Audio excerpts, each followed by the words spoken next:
Hello everyone, আসসালামু আলাইকুম। সবাইকে প্রীতীয় শুভেচ্ছা জানিয়ে শুরু করছি আজকের এই ভিডিও। আজকে আমি আলোচনা করব আপনাদের সাথে একটা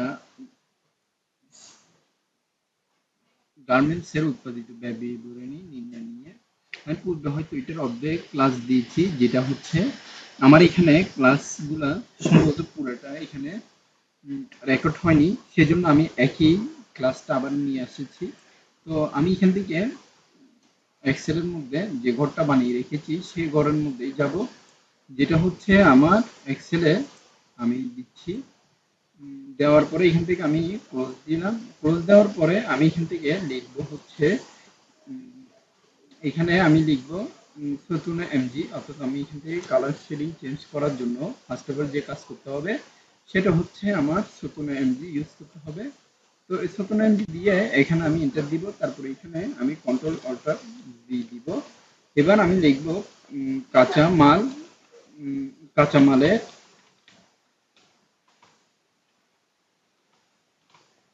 কাঁচামালের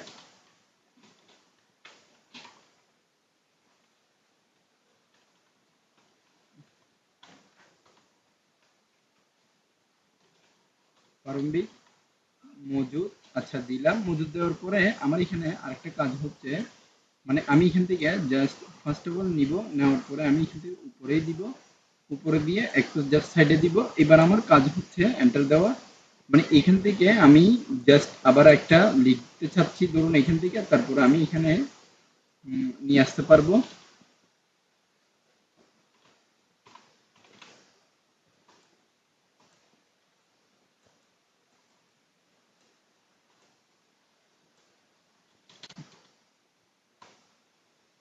আচ্ছা, এবার আমি এখানে নিয়ে আসলাম, ধরুন আমি এখানে লিখবো,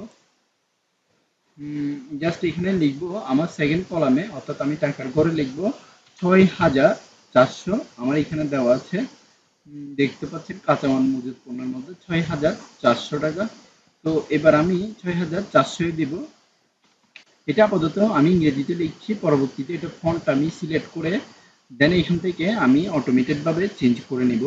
তারপরে আমি আবার যাচ্ছি যে উম, আমার সেকেন্ড যে কাজটা সেটা হচ্ছে আমি এখান থেকে ক্লিক করব, জাস্ট তারপরে এখান থেকে আমি দিব হচ্ছে এইটা।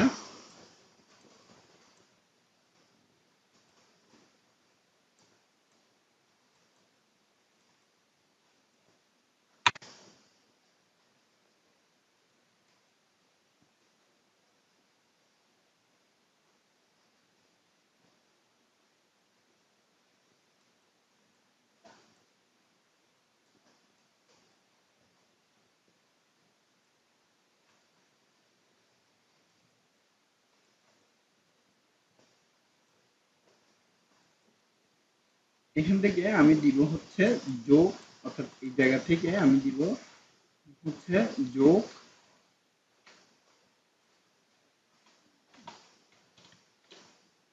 কাঁচামাল,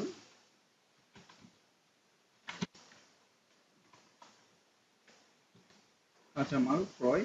এখন আমার কাঁচামাল ক্রয় কত আছে সেই জিনিসটা এখানে বের করতে হবে। এখান থেকে আমি দেখি যে ৬৩,০০০ টাকা আমার ক্রয় মূল্য রয়েছে কাঁচামালের। তো আমি এখানে জাস্ট ফার্স্ট অফ অল ৬৩,০০০ টাকা কাঁচামালের মধ্যে আমি দিব। তারপরে হচ্ছে এখান থেকে আন্তঃমুখী বহন খরচ আমার এই জিনিসটা এখানে যোগ করতে হবে। তার আগে আমি এটা লিখে নিচ্ছি। আমি কারোর পূর্বে শীতে দেখেছি আন্তঃমুখী বহন খরচ এখানে রয়েছে। তো আমি এখানে যাচ্ছি, যাওয়ার পরে এখানে দেখি আন্তঃমুখী বহন খরচ, এখানে হচ্ছে বিতরণ খরচ মাইনাস প্যাকিং সামগ্রী, এই দুইটার থেকে আমার মাইনাস দেওয়ার পরে ১,০০০ টাকা টিকবে, অর্থাৎ আমার বিতরণ খরচ ২,০০০। তো এখানে প্যাকিং সামগ্রী ১,০০০, তারপরে এখান থেকে আন্তঃমুখী বহন অর্থাৎ মধ্যবর্তী স্থানে আমার এখানে যেটা খরচ থাকবে সেটা হচ্ছে ১,০০০। আমি এখানে মাইনাস করে এবার আমি এখান থেকে জাস্ট একটা ইনসার্টে যাব, ইনসার্ট থেকে একটা শেপ নিব, ইনসার্ট থেকে শেপ নিয়ে টান দিব এখানে। আচ্ছা, টান দিয়ে এখান থেকে ব্ল্যাক করে টান দিব, আর একটু করে টান দিয়ে এখানে নিয়ে আসবো। উম, এখানে নিয়ে আসার পরে আমি ইজুকাল টু দিব। ইজুকাল টু দেওয়ার পরে আমার এখানে আমি ফার্স্ট অফ অল যে যে সংখ্যাটা এখানে দেখতে পাচ্ছেন, অর্থাৎ আমার এখানে যে সংখ্যাটা এখানে দেখা যাচ্ছে সেই সংখ্যাটা থেকে এইটা বাদ যাবে, অর্থাৎ আমার এখান থেকে সরি যোগ হবে এখানে। তো আমি এটা নিব, প্লাস দিব, দেন আমি এই জায়গাটা দিয়ে এন্টার দিলাম। তো এখান থেকে আবার আমার সেকেন্ড যে কলামে এখানে একইভাবে আমি এখান থেকে কপি করব, তো এখানে আবার পেস্টিং করব।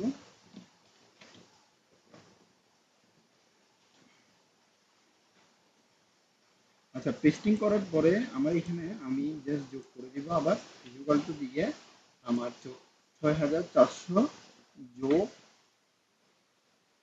৬৪,০০০, ইয়েস, আমি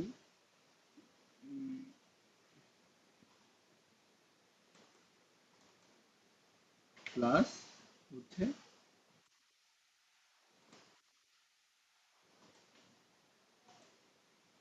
এখানে আমি ডাইরেক্ট সংখ্যা লিখে দিচ্ছি, দেখি এখানে আসছে ৭০,৪০০। তো আমার এই শীটের মধ্যে আমি লিখব, এখানে লিখব হচ্ছে ব্যবহারী উপযোগী কাঁচামালের মূল্য। তো আমি এখান থেকে এটা লিখতে পারি যে ব্যবহার উপযোগী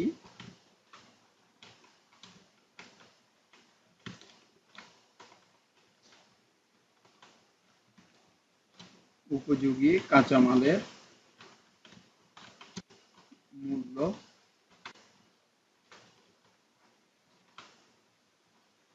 এখান থেকে আমি একটু টান দিচ্ছি, দেওয়ার পরে আমি এখানে জাস্ট একটু শেডিংটা ছোট করে দিচ্ছি, দেখার যাতে দেখতে ভালো দেখায়। তো এবার এখান থেকে আমি এখানে দেখতে পাচ্ছেন আমার এখানে লেখা হয়েছে যে ৭০,৪০০ টাকা এসেছে। তো আমি এটা এখান থেকে নিয়ে এই বরাবরে নিয়ে আসছি ৭০,৪০০ ঘরে। তো আমার এখান থেকে আপনি দেখতে পাচ্ছেন যে লেখা মোটামুটি শেষ। তারপরে আমার যে কাজটা সেটা হচ্ছে আমার এখানে প্রত্যক্ষ, অর্থাৎ প্রত্যক্ষ প্রত্যক্ষ শ্রমিকের মজুরি এখানে লিখব, শ্রমিকের মজুরি। আচ্ছা, শ্রমিকের মজুরি লেখার আগে আমি এখানে দিব হচ্ছে যোগ, এটা লিখলেও চলে না লিখলেও চলে, তবে আপনাদের এই ক্ষেত্রে লেখাটা উত্তম। আমি এখানে দেখি প্রত্যক্ষ শ্রমিকের মজুরিটা কত এসেছে। তো এখানে আমার প্রত্যক্ষ শ্রমিকের মজুরি হচ্ছে ৪৩,৩০০।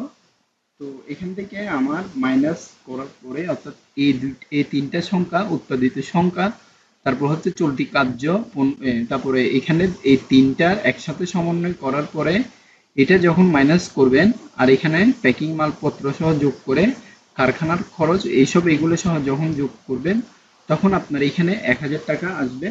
তো আমি এখান থেকে ১,০০০ টাকা যোগ লিখলাম, ১,০০০ টাকা যোগ, তারপরে হচ্ছে আবার লিখবো যোগ প্রত্যক্ষ খরচ প্যাকিং সামগ্রীর প্রারম্ভিক মজুদ। তো এখান থেকে আবার লিখবো যোগ প্যাকিং সামগ্রীর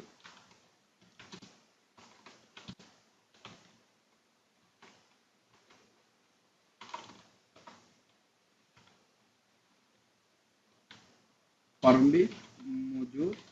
আচ্ছা, এটা লেখার পরে আমি এখান থেকে টান দিচ্ছি, টান দিয়ে আমার এখান থেকে আমি দিব হচ্ছে ৩,০০০।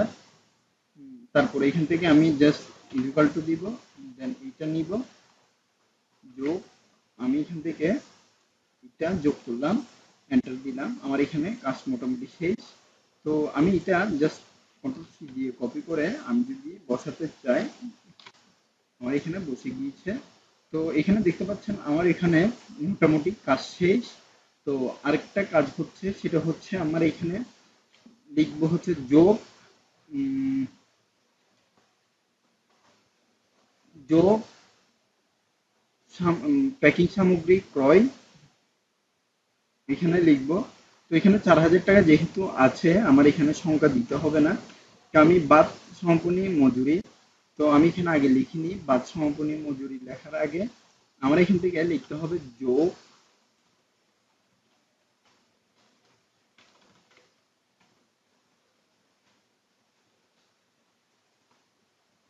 যোগ প্যাকিং সামগ্রী,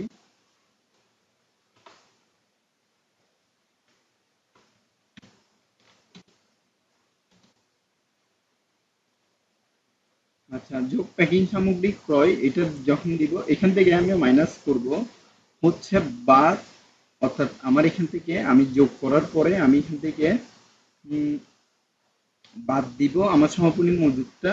তো সমাপনী মজুদটা হচ্ছে 800। এখানে লিখবো হচ্ছে সমাপনী মজুদ আমার এখানে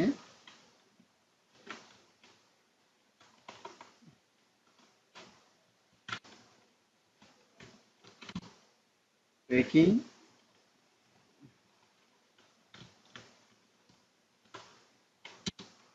প্যাকিং সামগ্রীর সমাপনী। আচ্ছা আমার এখানে সমাপনী মজুদটা দেওয়ার পরে আমি এখান থেকে ইকুয়াল টু দিব, দেন 4000 টাকা আমি নিয়ে ফেলবো। নেওয়ার পরে আমি এখান থেকে মাইনাস দিব 800। তো এখানে তার আগে আমি বলে রাখি আমার এই সংখ্যার এই জিনিসটা আমি এখান থেকে কাট করে আমার এই স্থানে বসানো দরকার। তো আমি এখান থেকে কন্ট্রোল ভি দিয়ে পেস্টিং দিয়ে দিব। তো আশা করি এটা আপনারা বুঝতে পেরেছেন। তো আমার এখান থেকে আরেকটা কাজ হচ্ছে যে আমি এখানে 70,400 টাকা রেখেছি। 70,400 টাকা থেকে আমার এখানে আমি এখানে একটা জিনিস বাদ দিতে ভুলে গিয়েছি, যেটা হচ্ছে কাঁচামালের মজুদ। তো আমি এখান থেকে কাঁচামালের মজুদটা লিখে নিচ্ছি,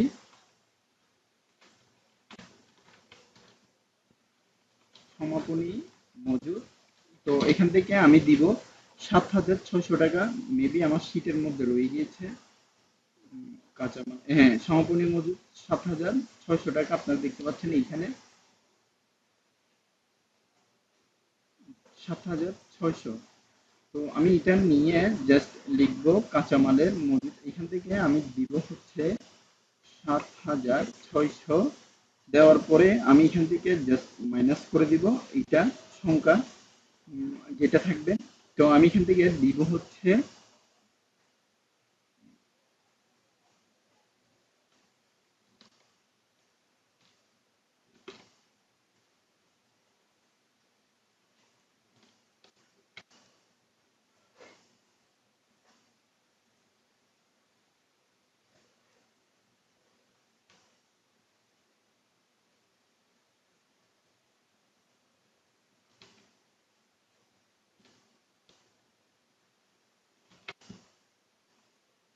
তো এখান থেকে আমি দিব হচ্ছে ইকুয়াল টু, দেন আমি এইটা নিব, তারপরে মাইনাস দিব 7,600, এন্টার দিব। তো 62,800। তো এখান থেকে আমার আরেকটা কাজ হচ্ছে আমি প্রত্যক্ষ শ্রমিকের মজুরি যেটা লিখেছি, অর্থাৎ আমি যে সংখ্যাটা এখানে যোগ দিয়েছি উম, যোগের মধ্যে আমার এখানে 1,000 টাকা না, আমার এখান থেকে প্রত্যক্ষ শ্রমিকের মজুরিটা আমি কাট দিয়ে আগের এখানে নিয়ে আসবো, যেটা হচ্ছে আমার 43,400 টাকা সম্পূর্ণভাবে বুঝবে। তো আমি এখানে জাস্ট সেকেন্ড কলামে বসাবো।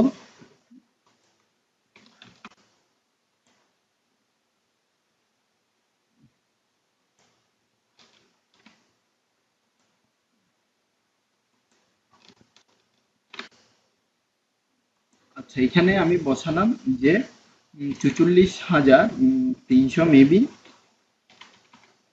তো 44,300 এখানে বসানোর পরে আমার এখানে সম্পূর্ণভাবে কাজ হয়ে গিয়েছে, যে আমার এখানে আর কোনো ধরনের ভুল থাকার কথা নয়। তো আমি এখান থেকে জাস্ট দিব equal to, then 4 minus 800, enter. তো এখান থেকে আমি একইভাবে কন্ট্রোল সি দিয়ে কপি করে জাস্ট এখানে পেস্টিং করে দিচ্ছি। পেস্টিং করে দেওয়ার পরে আমি মোটামুটি কাজ শেষ করে ফেলেছি। এখান থেকে আমার প্যাকিং সামগ্রীর সমাপনী মজুদটা এখানে বাদ যাবে, যেটা হচ্ছে 800 টাকার। এই লেখাটা লিখবো। তো এখানে আমি লিখেছিলাম যে এটা হবে সম্পূর্ণ এক্স, দেন এখান থেকে আমি বাদ দিলাম।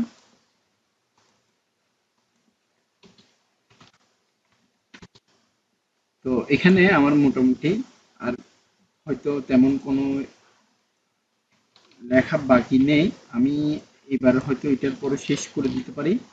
তো এখানে আমার এখানে দিব হচ্ছে ইজ ইকুয়াল টু দেন আমি এইটা নিব প্লাস দিব, এইটা নিব প্লাস দিব, এইটা নিব প্লাস এন্টার। তো 1,10,300 এখানে আমি লিখবো হচ্ছে মুখ্য ব্যয় অর্থাৎ উৎপাদন বিবরণের যে মুখ্য ব্যয়টা, এখান থেকে আমি জাস্ট লিখব।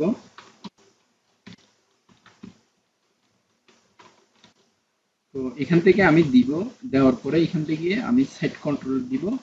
মুখ্য ব্যয় দেখা যাচ্ছে মোটামুটি একটা সুন্দর শেডিং এর মধ্যে চলে এসেছে। আমি এবার এখান থেকে জাস্ট দিব। তো এখানে আমি লিখব হচ্ছে যোগ উপরি খরচ,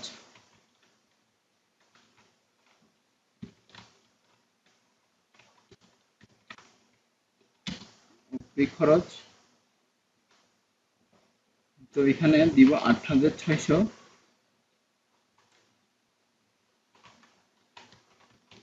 কারখানা খরচ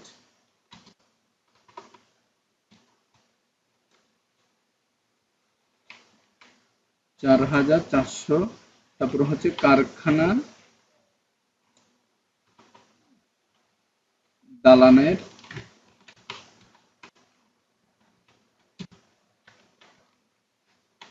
মেরামত, এখান থেকে আমি দিব হচ্ছে 2,200। দেওয়ার পরে আমার এখানে আপনারা দেখতে পাচ্ছেন আমি একটু টান দিচ্ছি। তো আমার এখানে যোগ করার পরে কত আসে সেই জিনিসটা আমি এখানে দেখি।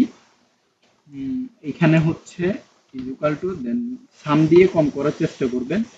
আমি দিচ্ছি ইকুয়াল টু দেন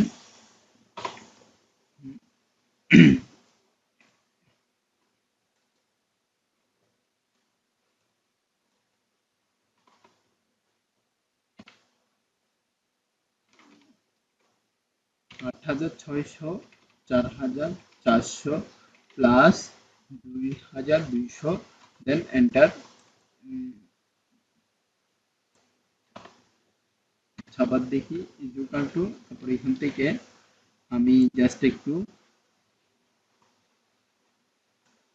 খেয়াল করে দেখি, এইটা যোগ এইটা যোগ এইটা, এই তিনটা দিয়ে এন্টার দিলাম, এখানে 15,200 চলে আসলো। তো আমার এখানে এইটা হচ্ছে উৎপাদন ব্যয়। তো আমি এখানে লিখব উৎপাদন ব্যয়, উৎপাদন উৎপাদন ব্যয়। উৎপাদন ব্যয় লেখার পরে আমি এখান থেকে জাস্ট দিব, আমি এই জায়গা থেকে কপি করব, কন্ট্রোল সি দিয়ে কপি, দেন কন্ট্রোল ভি দিয়ে পেস্টিং। তো আমি এখানে ইকুয়াল টু দিব, দেওয়ার পরে আমি এইটা নিব, দেন প্লাস দিব, তারপরে এইটা নিব, এন্টার দিব, 1,25,000 টাকা আসলো। এবার আমার এখানে আমি এখানে লাস্ট যে সিম্বলটা করব, এখান থেকে আমি দেখি কি করা যায়। এখানে আমার আর চলতি কার্যের সম্ভবত সমাপনী মজুদের মধ্যে, চলতি কার্যের মধ্যে এখানে 15,000 টাকা আমার যোগ হবে, সরি মাইনাস হবে। তারপরে হচ্ছে আমার চলতি কার্যের সমাপনী মজুদ 15,000 টাকা মাইনাস হবে, দেন তার আগে যোগ চলতি কার্যের প্রারম্ভিক মজুদগুলা যোগ হবে। তো আমি এখানে দিব হচ্ছে যোগ চলতি কার্যের প্রারম্ভিক। তো এখান থেকে আমি দিব যোগ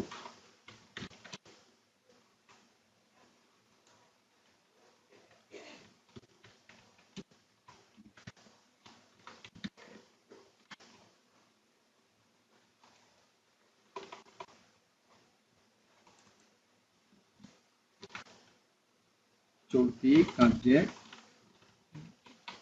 প্রারম্ভিক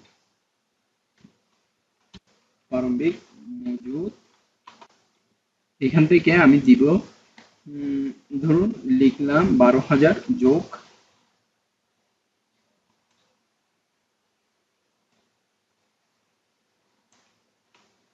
12,000। তো আমি এটা পুরাটা নিলাম, তারপরে কন্ট্রোল এক্স, দেন এখান থেকে আমি পেস্টিং করে দিলাম। এবার আমার কাজ হচ্ছে আমি এখান থেকে ইকুয়াল টু দিব, তারপর এইটা নিব যোগ, দেন এইটা এন্টার দিলাম, আমার 37,500 টাকা চলে আসলো। তো আমার এখান দিয়ে একটা প্রবলেম হচ্ছে, আমি হয়তো কম বা বেশি লিখেছি এখানে শীটের মধ্যে। তো আপনারা একটু দেখে লিখবেন যে শীটের মধ্যে কিভাবে দেওয়া যায়। আমি শীটটা এখানে দিচ্ছি, উম, এখান থেকে আপনারা দেখে নিতে পারেন। আচ্ছা, এবার আমি যে শীটের মধ্যে এখানে লেখার পরে আমি এখান থেকে মাইনাস দিব। আমার প্রারম্ভিক মজুদ বাদ দেওয়ার পরে আমার এখানে বাদ দিব চলতি কাজের সমাপনী মজুদ। তো আমি এখানে লিখব বার চলতি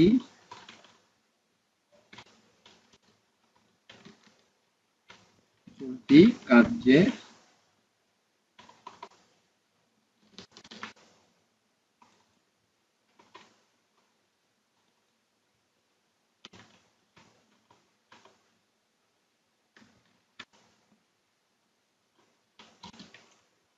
চলতি কার্যের সমাপনী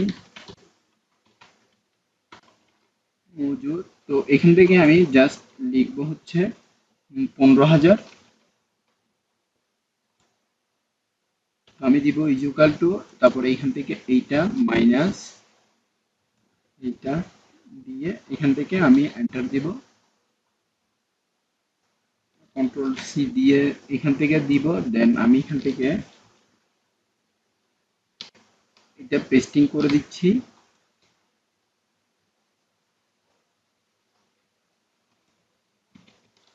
এই জায়গায়। আবার কন্ট্রোল সি দিয়ে কপি করব, কন্ট্রোল সি, দেন আবার এখানে পেস্টিং করলাম। এখানে আমি লিখে দিব আমার উৎপাদিত পণ্যের ব্যয়,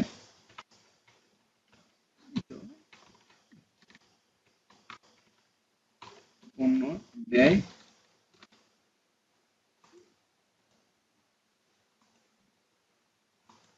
আচ্ছা, এবার আমার মোটামুটি কাজ সম্পূর্ণ হয়েছে। আমি এখানে লিখেছি, লেখার পরে আমি এটা পুরোটা টার্ম দিচ্ছি। টার্ম দেওয়ার পরে আমি এখান থেকে বোল্ড করে দিচ্ছি, বোল্ড করে দিয়ে আমি এখান থেকে লেখাগুলা বাংলাতে করে দিলাম। তো দেখতে পাচ্ছেন আপনারা যে একটা কালার শেডিং দিয়ে দিলাম। এখান থেকে যদি আমি দিয়ে দেখি অল বর্ডার দেওয়ার পরে এখান থেকে আমি জাস্ট একটা রিমার্ক করে দিব। এখান থেকে উম, এই এই জায়গা থেকে এইটা পুরাটা নিয়ে নিচ্ছি, নিয়ে আমি এখান থেকে মার্চেন্ট সেন্টার করে দেখি। আচ্ছা, মার্চেন্ট সেন্টার করার পরে আমার এখানে দেখতে খারাপ দেখা যাচ্ছে, তো আমার এখানে বা আসছে না। তো আমি আজকের ভিডিওটা জাস্ট এতটুকু পর্যন্ত লিখে রেখেছি যে পূর্বের ভিডিওতে হয়তো এটা পুরোপুরি দেওয়া হয়নি। আজকের ভিডিওটা আমি এতটুকু পর্যন্ত রাখছি, পরবর্তী ভিডিও আমন্ত্রণ জানিয়ে এখানে শেষ করছি। ধন্যবাদ সবাইকে, আসসালামু আলাইকুম।